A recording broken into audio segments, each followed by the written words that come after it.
12 months ago, no one would have imagined that we would be preparing presentations to be filmed rather than given in person. Much is now very different, and there's uncertainty for all of us about what the future may hold. At this time, we feel it important to endeavour to offer as normal an experience for students as possible. It's also important to reinforce our core values, those of hard work, discipline, smart appearance, and most importantly, respect. We of course want all our students to achieve well academically, but this is not our priority. Throughout the period of lockdown, and since our return to school, our focus has been, and will continue to be for the foreseeable future, the physical and mental well-being of all members of our community. Please do ensure that you keep open lines of communication with your son's tutor so that we may support him fully. As you would expect, we have contingency plans in place should we have to close the school. These plans are centred around the use of MS Teams. School staff are working hard to develop the integration of this platform into the delivery of the curriculum. We're certainly living in a very different world to that of a year ago. There will no doubt be many challenges ahead. There is one thing of which I'm certain. No school community, students, parents and staff working together is better placed to overcome whatever challenges arise. We look forward to the time when we're able to welcome you back to the school, but in the meantime, I hope that you find the following presentation informative and helpful. Hello, Year 11 students and parents. It's Mr. Hedges here. As you know, I'll be your head of year for Year 11. Today, I'll be giving you some more information about what to expect from this coming year. Firstly, here is a list of the Year 11 tutors. They are the first point of contact for both students and parents. We have an excellent group of tutors this year, with new tutors taking on Darwin, Elgar and Scott. Mr. Bonds and Mr. Wood will continue on with Newton and Turner, respectively. Please see a list of the key dates for Year 11. The first progress tracker will be sent to parents on the 21st of October. If we have concerns about your son's attitude or behaviour, you can expect the school to have contacted you before this.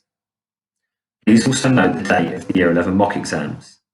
These typically take place in November, but have been moved to January. You will also see that Year 11 intervention evening takes place in March.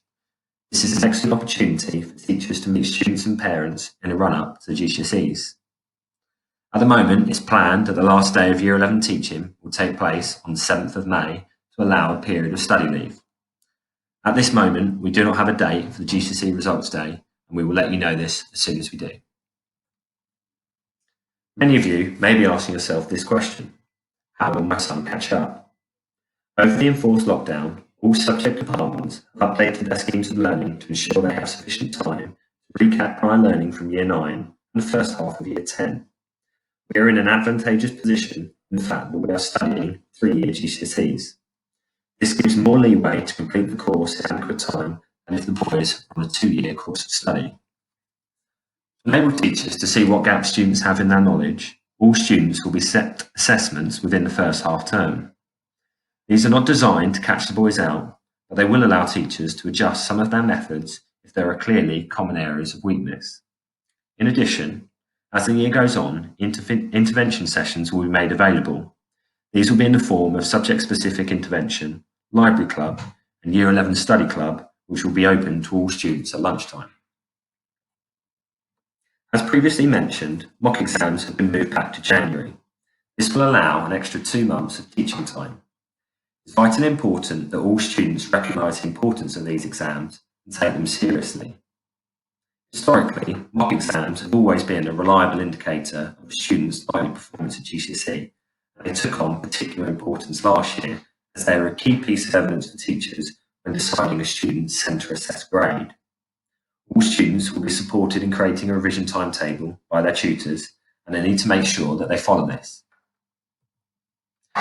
Mentoring is an important aspect of the student-tutor relationship. This year, all students will meet with their tutor in the first 4 weeks of school.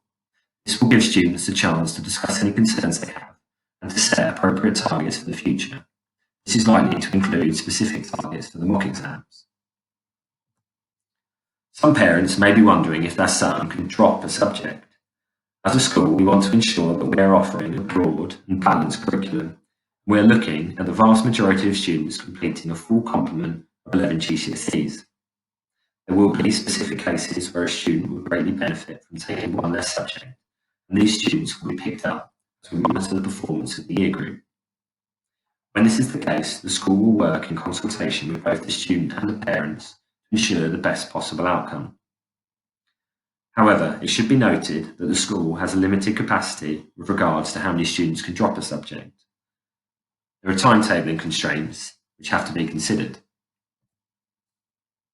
There are a number of ways that parents can help to support their son over the coming academic year. It's important that your son has a place where they can work at home. A calm and quiet environment will allow him to get the most out of the time that he spends working. Also, it is vital that you celebrate the success that your son has and reflect when things don't go as planned. Talk to your son about their future. Are they looking to study A-levels? Do they want to stay on at Bournemouth School? Or do they see themselves completing an apprenticeship? It's much easier to stay motivated in our studies when we know what we are working towards. You can stay up to date with your son's progress by checking Microsoft Teams and the Sims parent app. And of course, please get in touch if you have specific concerns. Finally, it's important to remember that the vast majority of boys in Year 11 are in an excellent position. If your son is in school and working hard in lessons, he will put himself in an excellent position to achieve well in his GCSEs. I wish the boys all the best for the year ahead, and I look forward to supporting them through this final year of their education. Thank you. Mr. Hedges has just spoken about this year, and I would like to now take you through how the application to join our sixth form works, key dates, and what grades your son will need to achieve should he wish to join our sixth form. So first of all, we will have a look at some key dates for next year. Induction day for Year 12 next year will be on the 25th of June. And on that day, students will have some sample lessons in the subjects that they wish to take for A-level, and they will be able to meet and speak with key staff. As Mr. Hedges has said, GCSE results day is yet to be confirmed. It's normally at the end of August, and this year it was the 20th of August. As soon as that date is released, we will let you know. Year 12 registration day then will be on the 2nd of September next year. Year 12 start earlier than the rest of the school for two reasons. Firstly, to ensure that students are happy with their A-level choices, and should they wish to make any changes, they're able to do so before the start of school. And secondly, because we have students joining from other schools. The vast majority of our Year 11 will return in the sixth form, and there are very good reasons for this. Dr. Lewis has already explained about our results. And also in the sixth form, there are other opportunities, such as additional qualifications, including core maths, Gold Crest, a range of extracurricular activities, for example, sport, music, CCF, as well as supercurricular activities, including clubs which are set up and run by our sixth form, such as Medical Society, Law Society, Debating, and Politics. In terms of the leadership and responsibility that is available for our students, firstly, our prefects take on lots of responsibilities. You no doubt will have seen them at open evenings. They perform duties around the school, and they do a fantastic job representing the school, for example, through sport, music, CCF. They run our student council, and they are also a fantastic support for mentoring our younger students. As I've already mentioned, we are open to students, boys and girls from other schools. which enriches the experience of our Year 12 students. We also have a common room, a well-stocked library and study areas, and our social provision will be enhanced further when the new sixth form common room and study area are open, and these will be part of our new block. Please don't forget that our open evening, our sixth form open evening, is on the 7th of January next year, and more details will follow on that. The application process for sixth form is very simple. It's an online application and it will go live around December time. I will explain a little bit about what grades students need to achieve in order to join our sixth form. But as a summary, students need 48 points from their best 8 GCSEs. And as well as that, they also need to have at least a 5 in English language and a 5 in maths. I'll explain that a little bit further. GCSEs are graded as numbers now, and each grade is assigned the same value in points. Students then add up their best 8 GCSE results, and if that comes to more than 48, the student is then eligible for the sixth form, as long as they have achieved at least a grade 5 in English language and maths. To study a specific subject, students need at least a 6 in that subject, except for maths, where a 7 is needed, and further maths, where an 8 is required. There's more information about our sixth form provision on the school website. You will now hear from Mr. Nichols, our head of maths.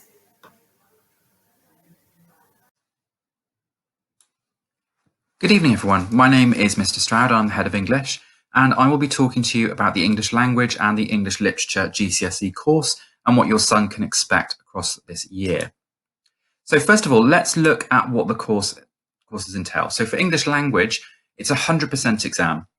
There are no set texts. Students must read a wide range of texts from the 19th to the 21st century. There is no speaking and listening that actually counts in the final mark, but it is reported separately. And 20% of the marks are allocated for spelling, punctuation and grammar. For English literature, again, it's a 100% exam.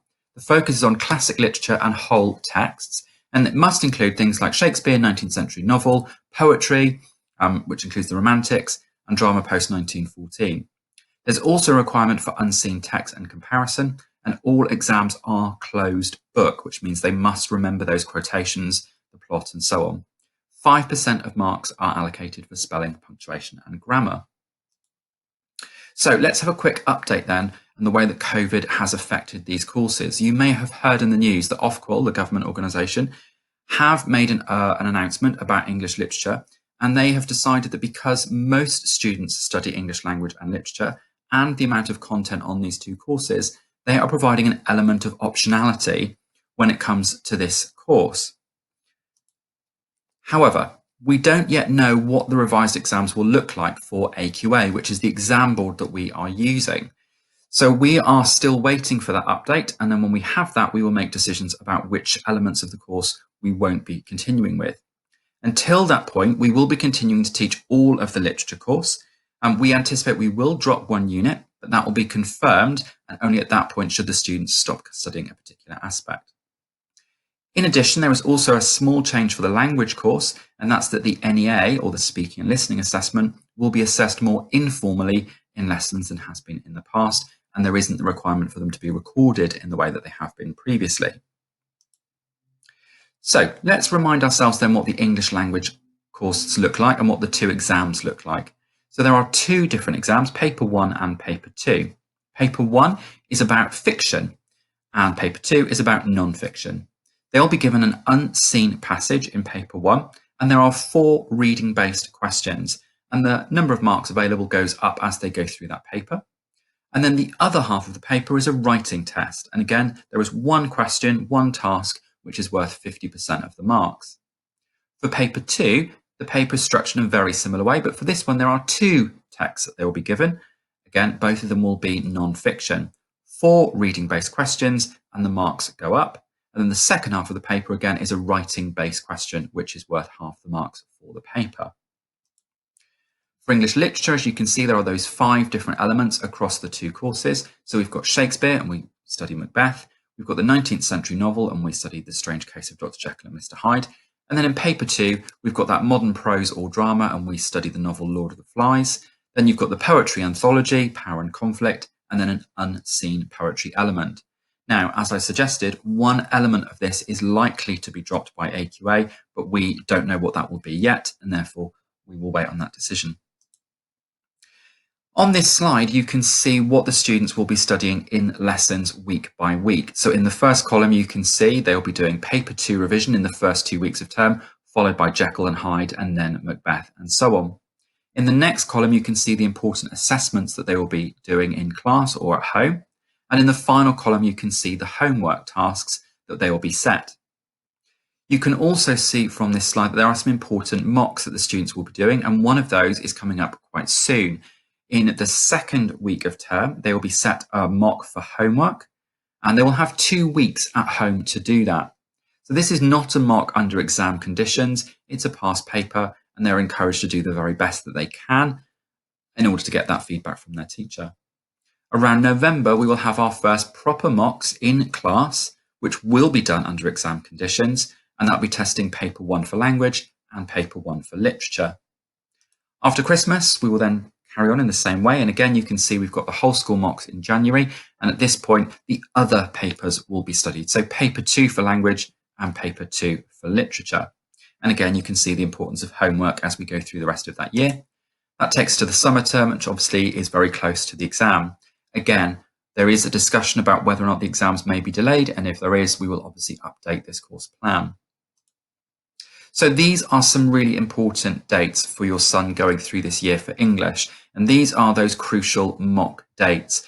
Now, for language and also for literature, they are skills-based courses, and therefore having that opportunity to practice is really important, and also to get that feedback from their teacher. So we've got paper 2 language mock being done at home in that week beginning the 14th of September. Then we've got the paper 1 language and the literature mock happening in class in that week beginning the 16th of November. And then we've got the paper 2 English language and the English literature mock, which will be happening in the week beginning the 4th of January. And then we have a final mock, which is a choice for the students on the language course. They can choose to do either paper 1 or paper 2, whichever one they feel they need to have the extra practice in. And that will happen in the week beginning the 15th of March, so just before the Easter holiday. So what skills will the students need this year in order to be successful in English? Well, the first one is confidence. It's really important they walk into that final exam feeling confident about their abilities to succeed in the exam. Very often I'll have students telling me they're not very good at English, and when you ask them why, it's because they think they can't spell very well. And while of course spelling is important, actually it's worth quite a small number of marks overall in terms of the course. And actually we need to focus on what they're really good at, and that's really important. Hard work obviously is going to be a really important element, even more so this year with elements that we need to catch up on. And that means making sure that homework is done regularly, those assessments are prepared for, which we're doing in lessons. And that goes hand in hand with organisation. With 2 different courses, 9 units, 4 different exams, there's an awful lot to cover. And we need to make sure that all of those elements have been covered, they have all been revised for, equal time is allocated to them, and they know what they're doing and when they're doing it. Alongside that is patience and determination. With any skills-based subject, things won't always work first time. So it's about practicing and practice again, learning what went wrong, learning what went well, and then moving forward with that. Obviously, particularly with the language course, it's all unseen, and therefore reading regularly is really important. The more exposure they have to the types of text they're going to get in those 2 exams, whether that's fiction or non-fiction, will be a really big benefit for them. But of course, also for the literature text, they need to make sure they are regularly rereading those set texts to build their familiarity with them before the exam, particularly as they are closed book, and they'll need to remember those quotations.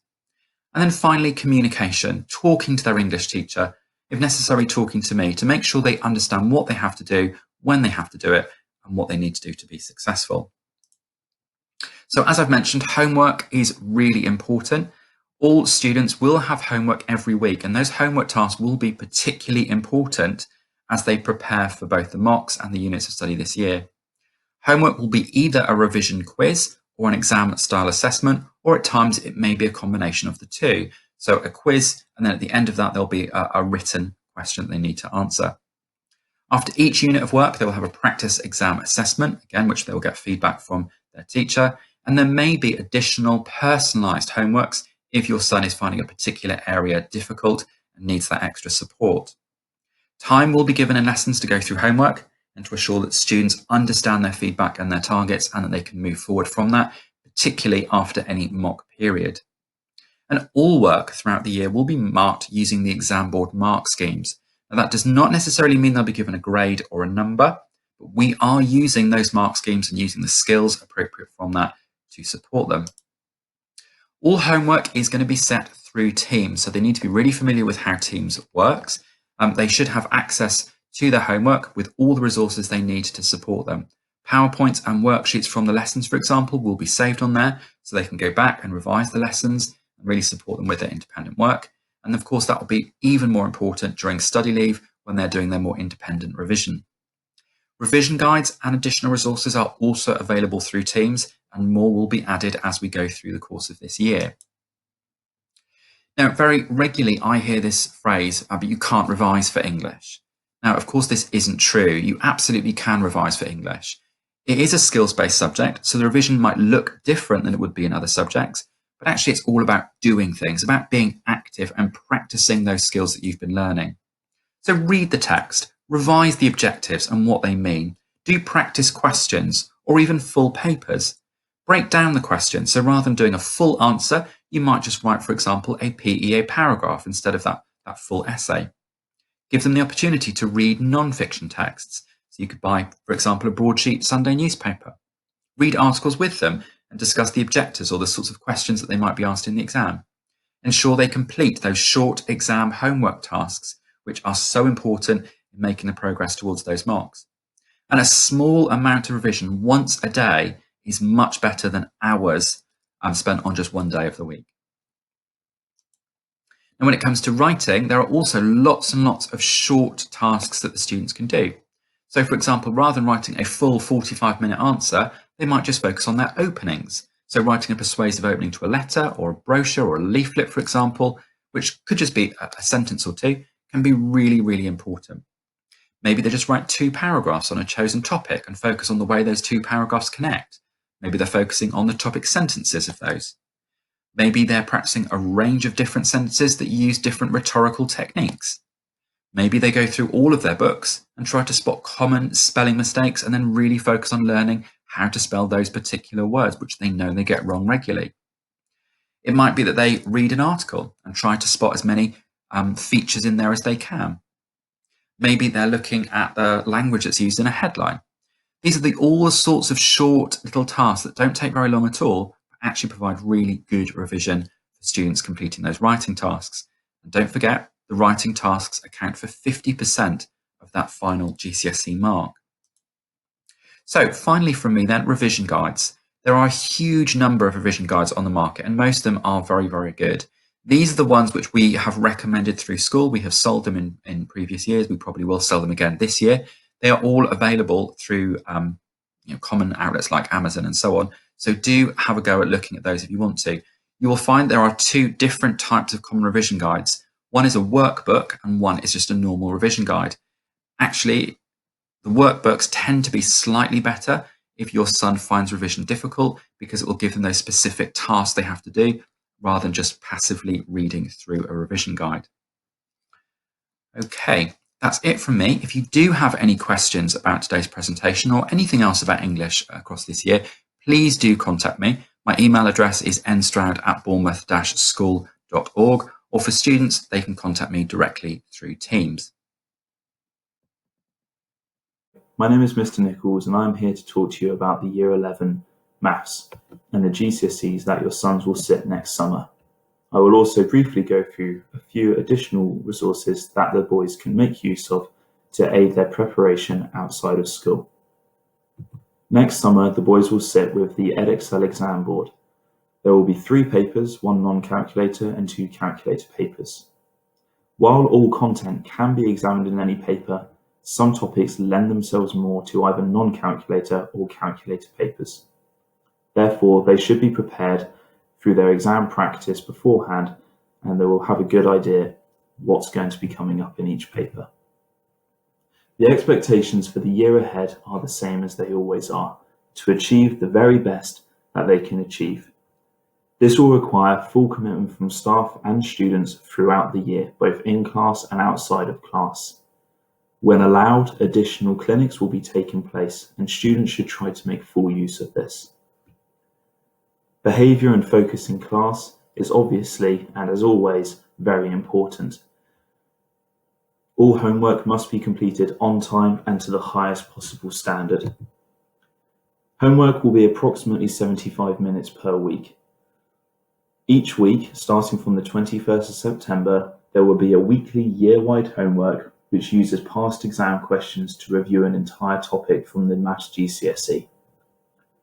Classroom teachers will, in addition to this, set 2 other pieces of homework per fortnight. An additional resource which can be used is Corbett Maths. In maths, generally speaking, little and often is better than 2 or 3 big sessions per week, and Corbett Maths helps out with this fantastically. There will be 5 questions each day, which are a mix of topics for students to practice. At this school, I would be saying that all students should be doing the higher. If students want additional stretch, they can then do the higher plus as well, or if they need more consolidation, Foundation Plus is very useful. This is what the Corbett Maths 5-a-day sheets look like. If printed out to A4 and put into a folder, it forms a fantastic resource which students can look through and also bring into school when they need help from teachers, either at break times, lunch times, in class, or in clinics. Students should try to review these at the end of each week and use the next week's lessons or time outside of lesson to seek help from the teachers. Hecate Maths is another resource which students know about from their homework. It is a huge resource bank with close to 1,000 tasks and videos.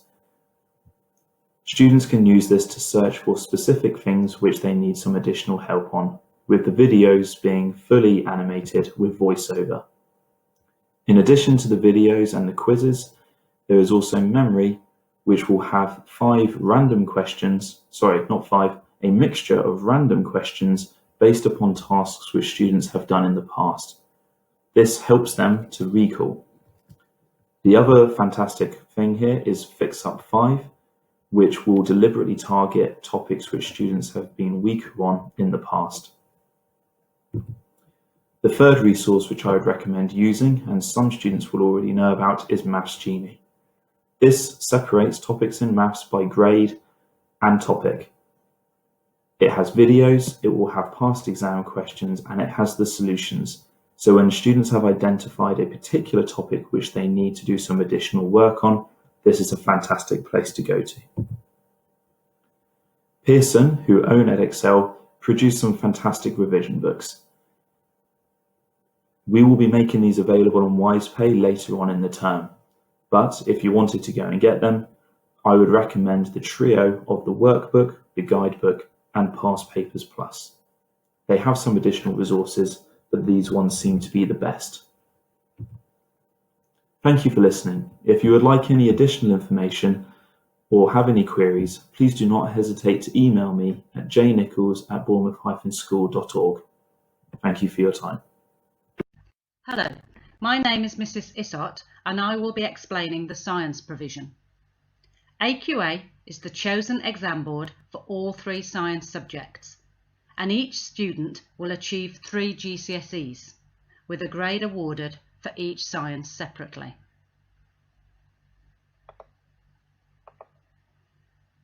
For each science there are 2 exam papers, both of which are 1 hour and 45 minutes long. Each paper is out of 100 marks and is worth 50% of the final grade. There is no coursework involved, but there are required practicals, which each student has to experience. Many of these have already been covered in Year 9 and 10. Any remaining required practicals which are due to be completed in Year 11, will be demonstrated to the students in the event they cannot complete these for themselves. In this way, the students will not be disadvantaged at all. To make both teaching and revision easier, AQA has divided the content of each science into topics. Biology has been divided into 7 topics, chemistry 10, and physics 8. Each paper covers particular topics. Paper 1 for biology covers topics 1 to 4. Chemistry covers topics 1 to 5, and for physics it is topics 1 to 4.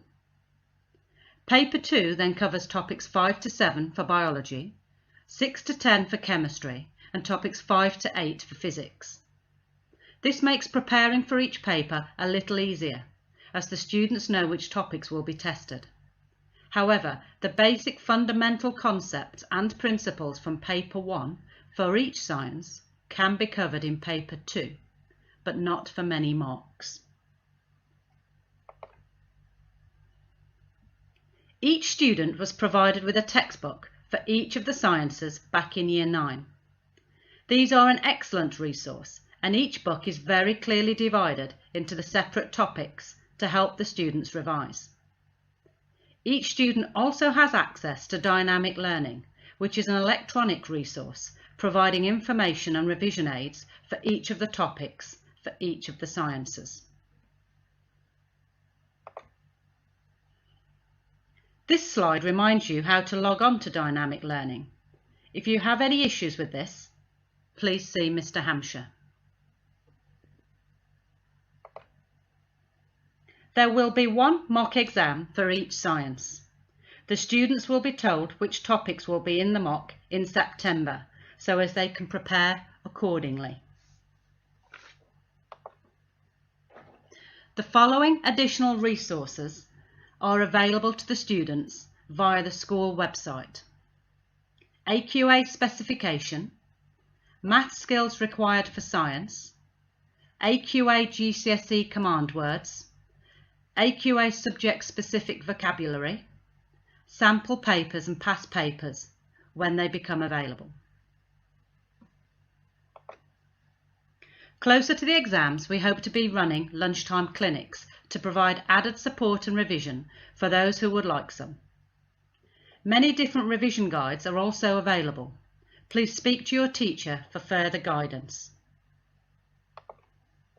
Finally, if you have any questions or would like more information, please contact either myself or Mr. Hampshire. Thank you.